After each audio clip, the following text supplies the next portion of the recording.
Under the moonlight, your eyes shine bright. In a world so busy, you make everything right. Rhythm of our hearts beating in sync. In this Afro groove, we flow what we think. Afro R&B flow. Je vais te montrer un truc, parce que je voulais t'en parler dans une prochaine vidéo, mais finalement je vais le faire maintenant. Donc, du coup, on t'a souvent parlé, enfin je t'ai souvent parlé, de handicap invisible. Okay, et d'ailleurs, on me dit souvent, mais qu'est-ce que tu nous racontes, Fabrice, avec ton handicap, de quoi t'es handicapé, qu'est-ce que tu veux dire, machin. Bon, je vais aller dans le plus bref, dans plus de détails par contre maintenant, donc sois pas surprise. Voilà, donc juste avant, ok, regarde. Je me balade avec ce genre de voiture. Hein, c'est pas la mienne, hein, c'est celle de mon cousin, ok. Mais je me balade avec ce genre de voiture. Du coup, ok, il y a une canne, d'accord. Qu'est-ce qu'il y a dans le coffre? Qu'est-ce que tu vois dans le coffre? Ah, tu te dis c'est bizarre. Ça rentre dans le coffre en plus. Oui. Ça rentre dans le coffre et c'est une nécessité pour moi d'avoir malheureusement besoin de ce type d'accessoire. Ça m'enchante pas, hein. Ça m'enchante pas de te le montrer parce que c'est pas quelque chose que je montre habituellement dans mes vidéos. Mais il faut que tu saches que j'ai fait au moins une vingtaine de chutes en 2024. Une vingtaine de chutes. C'est-à-dire je suis violemment tombé une vingtaine de fois en 2024. Okay, juste à cause de mon handicap qui se voit pas.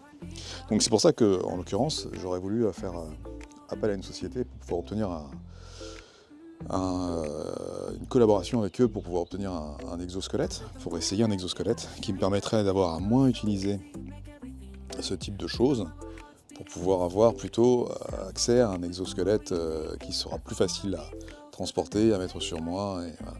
Bon, pour l'instant, j'ai pas eu gain de cause dans ma négociation, ou dans ma proposition, mais bon, du coup, j'espère que, ou alors peut-être que je lancerai un appel public pour essayer de voir comment on peut faire. Mais voilà, en tout cas, je te le remontre.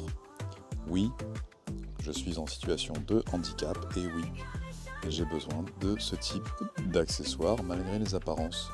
Donc oui, c'est pas parce que je suis vieux, hein, rien à voir, j'ai que 40 ans. Mais j'ai besoin de cet accessoire depuis mes 23 ans. Ouais, c'est bizarre. J'en ai besoin. Ok ? Médicalement, physiologiquement. D'accord ? Est-ce que je l'utilise comme il faudrait ? Non, pour des raisons qui m'appartiennent. Mais cet accessoire est là. Donc, ne bouge pas. Je te montre la suite. Pour être clair, voilà à quoi je suis confronté. C'est pour ça que j'ai besoin d'un exosquelette. Enfin, j'aimerais bien. Mais dans ma condition, évidemment ça se voit pas, c'est caché par les vêtements. Mais dans ma condition actuelle, depuis toutes ces années, parce qu'elle n'est pas qu'actuelle, t'imagines bien que pratiquer ce genre d'exercice, parce que c'est un exercice hein, au quotidien, n'est pas du tout quelque chose de facile en fait en réalité. Parce que je dois redoubler d'efforts et de vigilance pour manipuler un truc qui grosso modo hein, pèse en 17 kg. Donc ça c'est une motorisation. Okay, c'est une motorisation qui me permet de ne pas avoir à user mes bras, ou mes muscles des épaules notamment, et de mes avant-bras. Alors, ouais, tu vois, après, je comprends que tu te poses la question, mais attends, avec les bras que j'ai, il pourrait se propulser tout seul à l'aide de ses bras et de ses épaules. Eh ben non. Donc, c'est pour ça que dans la prescription médicale qui m'a été faite pour l'obtention du fauteuil roulant, on ne m'a pas prescrit qu'un fauteuil roulant, mais on m'a prescrit donc un fauteuil roulant manuel pour la praticité associée à une motorisation électrique pour éviter l'usure de mes fibres musculaires. Parce que je te le rappelle, contrairement aux apparences, je suis atteint d'une maladie musculaire. Bon, neuromusculaire, parce qu'elle n'est pas que musculaire. Mais voilà, à la base, je suis atteint d'une pathologie neuromusculaire ou musculaire, qu'on appelle plus communément myopathie. Sauf que la mienne est particulière, avec des particularités de dégénérescence et une particularité inflammatoire. Ok ? Ce qui fait que ça rend tout un peu compliqué. Donc tu vois là ce que je suis obligé de faire en plusieurs étapes pour me donner le droit de vivre et de déambuler parmi vous, quoi. Ok ? Donc c'est pas simple. Donc évidemment tu me dirais oui, mais t'as qu'à choisir une autre voiture, un autre type de véhicule. Mais ce que j'ai envie de dire là, c'est que le handicap ne doit pas corrompre ton existence. Encore une fois, même si les fonctionnalités, évidemment je le comprends, hein, j'ai des fonctionnalités en moins. Mais j'ai perdu une roue.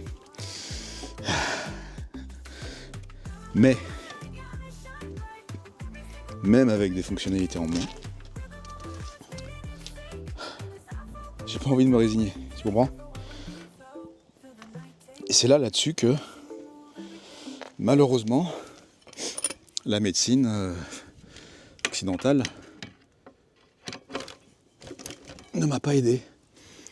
Alors ça, je peux te le dire, j'ai pas du tout l'impression d'avoir été aidé dans mon parcours. Voilà. Dans mon parcours de santé, hein. J'ai été aidé sur les prescriptions, comme celle-ci par exemple. Évidemment, pardon pour le bruit. J'ai été aidé sur les prescriptions, donc pour obtenir le droit d'avoir accès à des accessoires, tu vois le temps qu'on perd, n'est-ce pas ? Tout ça pour pouvoir me balader, enfin me donner un semblant de liberté, évidemment, pour pouvoir me balader avec les miens. Donc tu vois la stratégie, hein ? Donc j'aurais pu prendre un pick-up, j'ai pas les moyens financiers de le faire bien sûr, j'aurais pu prendre un van, mais c'est impossible à gérer, tu vois. C'est impossible à gérer parce que déjà d'une, c'est pas le genre de voiture que j'aime conduire. Moi je suis plutôt sportif, hein, comme tu as compris. Donc je roule, étant donné que j'ai un comportement sportif, je ne m'interdis pas de rouler sportivement. Selon les règles en vigueur, bien entendu. Ok. Donc on y est. Tu vois les efforts que ça demande. Ah, donc, et c'est pas fini. Là, j'ai juste assemblé le fauteuil manuel. Maintenant, j'ai cherché le fauteuil, enfin la motorisation que j'ai posé là. Donc tu vois, un aller-retour. Je prends toujours ça pour sécuriser mes postures. Qui en fait ne sont pas sécurisés du tout. Tu l'as bien compris. Tous les mouvements que je fais là sont dangereux pour moi. Tu vois ? Tu vois ou pas ? En plus de ça, quand tu fais ça tout seul, ça t'oblige à faire abstraction de ton élégance. Tu vois, parce que là, si j'étais en costume, j'aurais déchiré les manches de mon costume, j'aurais sali ma chemise, Et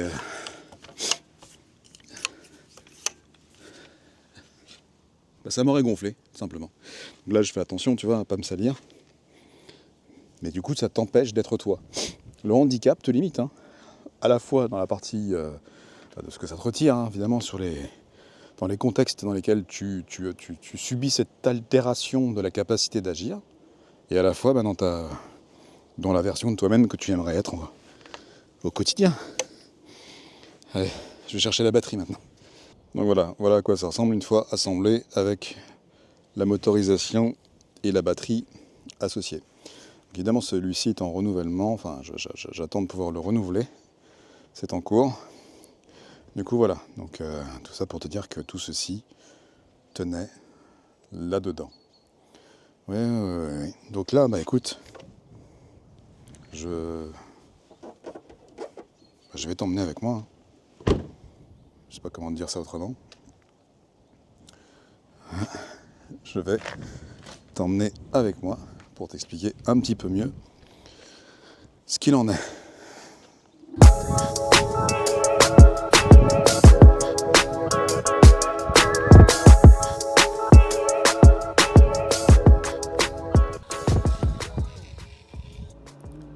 Donc voilà en vitesse de croisière. Donc juste pour que tu découvres en fait ce à quoi je suis confronté. Donc là, nous sommes à la campagne, bien évidemment, puisque circuler en ville avec ce genre de machine, c'est pas toujours adapté en ville, parce que des fois les trottoirs ne sont pas du tout à la bonne hauteur, des fois il n'y a pas assez de... tout n'est pas adapté, tu sais très bien, dans certaines villes et dans certains villages, notamment là où je suis. Donc du coup, idéalement, ce matériel est utilisable dans les zones commerciales, dans les zones où tu peux circuler sur des surfaces planes complètement adaptées aux personnes à mobilité réduite. Autrement, c'est très compliqué. C'est très compliqué de l'utiliser en fait. Non, t'as vu, non seulement c'est pas pratique par rapport à une personne seule, hein, bien sûr. Hein, si t'as quelqu'un qui vient désassembler le fauteuil systématiquement en le sortant de ton coffre, c'est beaucoup plus pratique. Mais en vrai, pour une personne seule, c'est pas du tout pratique. Première chose. Donc d'où l'importance, et je le répète, je voulais créer un exosquelette, moi adapté, donc commandé par l'IA, par l'intelligence artificielle, pour pouvoir faire en sorte d'être assisté dans mes mouvements de manière un peu plus sécure, et avec évidemment un concept plus facile à manipuler, à ranger aussi, qui prendrait moins de place que ce système. En tout cas, là, je parle dans mon cas, hein, évidemment. Dans beaucoup de cas, le fauteuil tel qu'il est dessiné là pourrait être utilisable. Mais pour le cas de maladies invisibles ou évolutives neuromusculaires comme celle qui est la mienne, c'est pas évident. Et oui, je roule. Voilà, commandé par ici. Ok, bon, du coup, voilà ce que je voulais partager avec toi. C'est une nouvelle mise à jour que j'ai déjà fait par le passé, mais j'en refais une afin que tu aies pas toutes les données, mais presque, en tout cas pas mal, pour pouvoir mieux comprendre. Et mieux, on a du vent là quand même. Mieux appréhender ce que je te raconte quand je te parle de handicap invisible. Ceux qui m'ont déjà vu sur le fauteuil roulant, ils savent, mais ceux qui savent et ceux qui m'ont toujours croisé debout, il y a un peu de vent. Toujours du mal à comprendre ce que je raconte. Et je l'entends. Vous êtes berné et habitué aux informations qu'on vous a données jusqu'ici, qui sont pas totalement toujours exactes. Ok ? Alors voilà, c'était pour te montrer un petit peu comment ça fonctionne tout ça. Tu vois, donc du coup, hein, vu qu'il fait froid, j'ai une main qui gèle. Voilà, et je commande tout avec ce petit boîtier qui est ici. D'accord ? Donc évidemment, comme tu peux t'en douter. Là, compte tenu du fait qu'il fait froid, je vais repartir dans l'autre sens. Voilà. Ça n'empêche pas de garder une certaine élégance, hein, ça n'empêche pas de... Après, quand t'es assis dessus. Bon, l'inconvénient, c'est que tu vois, quand je viens de faire tous les efforts que j'ai fait là, déplier, soulever le moteur, qui est lourd, hein, le remettre dessus, l'enlever.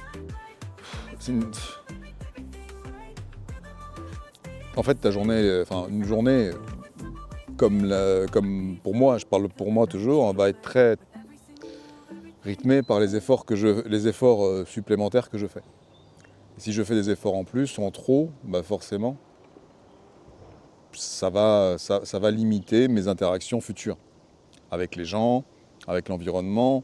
Voilà, parce que la réserve énergétique qui est la mienne, qui me reste, bah, elle a été entachée par les efforts qui ont été soulever le fauteuil, le plier, le déplier, prendre la batterie, la mettre, la faire glisser. Sachant que moi, ma problématique la plus lourde quand je gère ça, c'est de me pencher et de me relever. Me pencher ou m'accroupir, c'est impossible, mais me pencher et me relever, c'est très compliqué. C'est ce qui fait que, bah, comme tu as vu, quand j'ai sorti le fauteuil de la voiture et j'ai dû poser le moteur, je me suis penché à ces 2 reprises. Et je me suis penché dans là, avant, pendant, et je vais le refaire. Ce qui va faire que je vais gaspiller toute cette énergie. Là, je parle pour moi, mais je parle au nom de toutes les personnes qui font ce même genre d'effort. Hein. Prendre une personne valide, demander de soulever le moteur, le reposer, l'enlever, le remettre, elle sera flinguée aussi. Pourtant, elle est valide. C'est là où tu vois un peu l'aberration de la prise en considération des handicaps invisibles. On n'est pas vraiment bien pris en considération. Pourtant, les handicaps sont bien là. Il faut savoir une chose, c'est que tu le veuilles ou pas, un handicap où tu perds l'usage d'un membre, ou une amputation, ou peu importe quoi, ils sont totalement légitimes. Hein. Mais ce que je veux dire, c'est que la majorité des handicaps ne sont pas forcément visibles. La majorité, et c'est bien connu, je crois que plus de 80% des handicaps dans notre société moderne sont invisibles. Et c'est plus de 80% de ces handicaps-là qu'on ne prend pas vraiment en compte, en considération.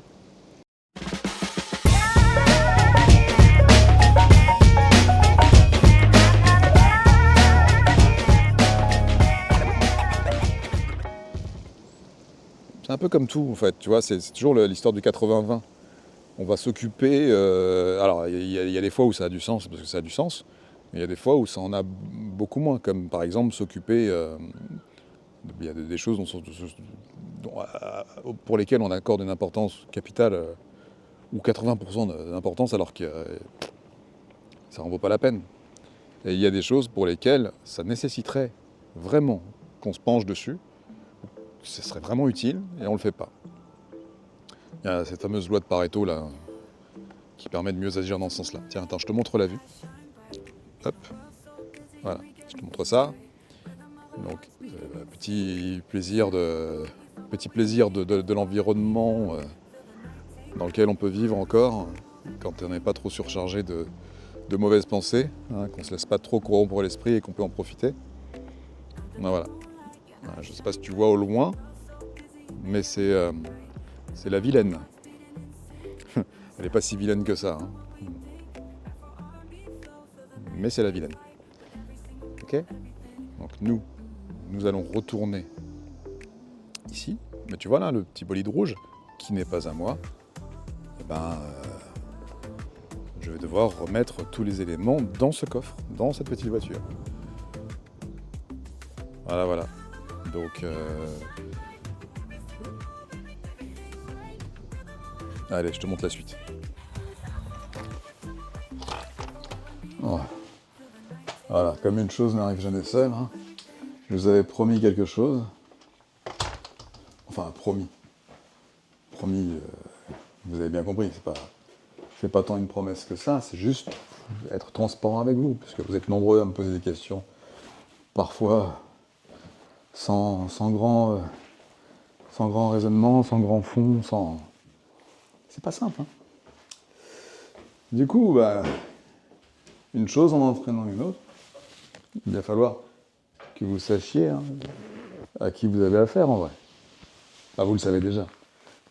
Hein. Et oui, il ne faut jamais se fier aux apparences. Jamais. C'est ce que je démontre depuis un peu plus de 20 ans dans mes publications, dans mes vidéos, à travers l'exposition sur le handicap invisible que j'ai eu l'occasion de faire à Paris. Et il ne faut jamais se fier aux apparences.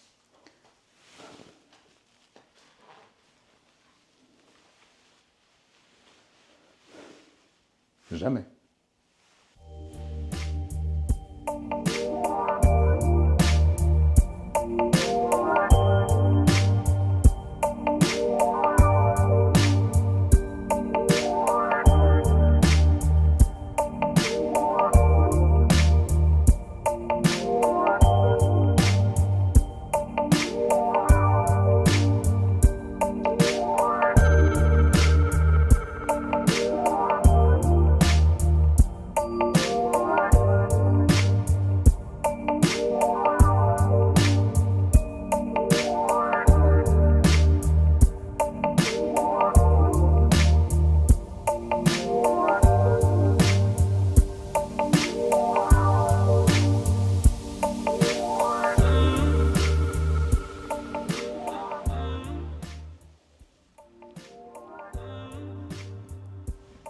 Alors d'après vous, handicap invisible ou pas?